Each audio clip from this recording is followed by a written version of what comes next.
Hey everybody, Gears here, and I gave this whole thing one big pass of sanding, and I'm feeling much better about it.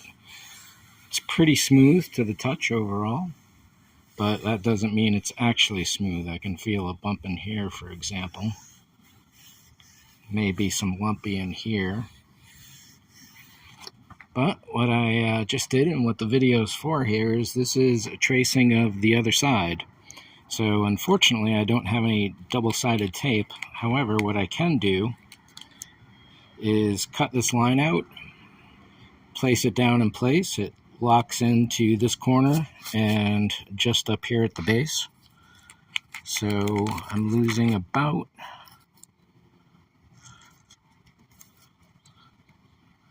there, that's about right.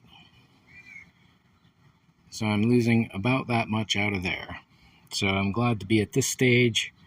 Once I get this cut in place, I'm going to, like I said, cut this paper, trace it, and then I'll get the Dremel wheel and cut all this out. And at that point, I'm going to give it another pass of paint, see where we're at.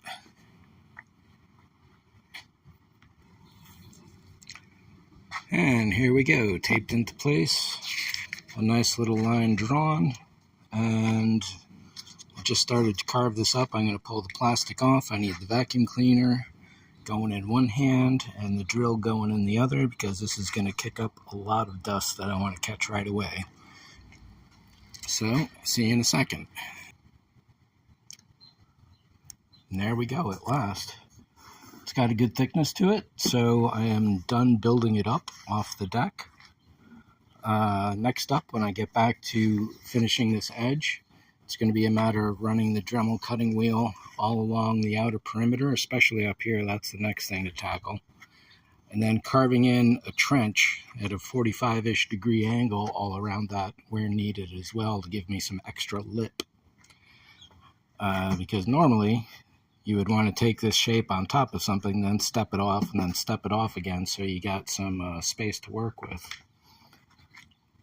Not in this case. So that edge there needs to be refined. However, well, this is coming up on video with the contrasting sunlight and shadow.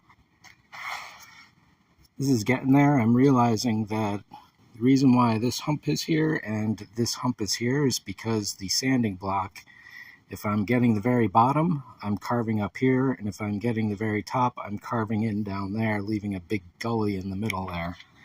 So we'll see which way I take that. I'm probably going to shave more down than raise up the middle. Over here, there's not a lot of point to sanding. Up in here, this is getting a lot better. All of that needs to be filled in. I think I got to go all the way up to a full finger's height right there to get that matching the other side. I'll take a look when I give it a paint in a minute.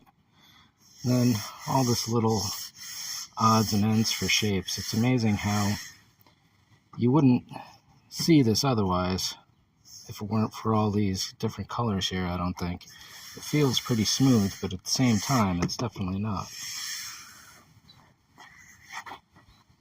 So yeah, cleaning up, like this is a nice little raised lip here on this side, so I got to make sure to get this the same thickness as that side over there. Oh, and there's going to be an issue. This form was built on top of the glass, on top of the metal. I'm going to be removing the glass. That means that there is going to be a step that is not currently there, which means I'm going to have to buttress the back, I think, to get it to even out and match. It could be tough. We'll see. But even when I finish the final casting, I'm still going to have to do a lot more fiberglass on the back, and I don't know how that's quite going to work out. But yeah, getting this straight line here. I do have a laser level at home, but it's probably going to be far too bright. I can't have anything coming past this line because it'll interfere with the trunk opening. So I'm probably even going to have to shave down this face just a bit more.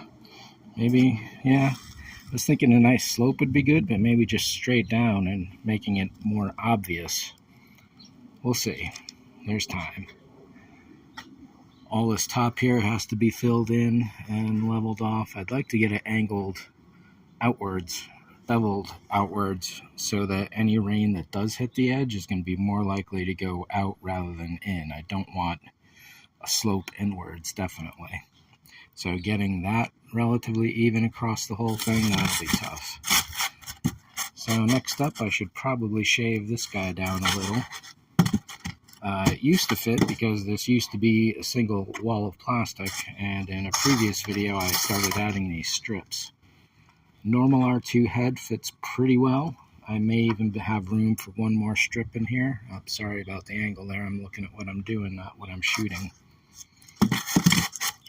So cutting this down just around the edges is going to be next. Well, next-ish. Next is some of that black spray paint there, at least on the other side. Thanks for watching. See ya.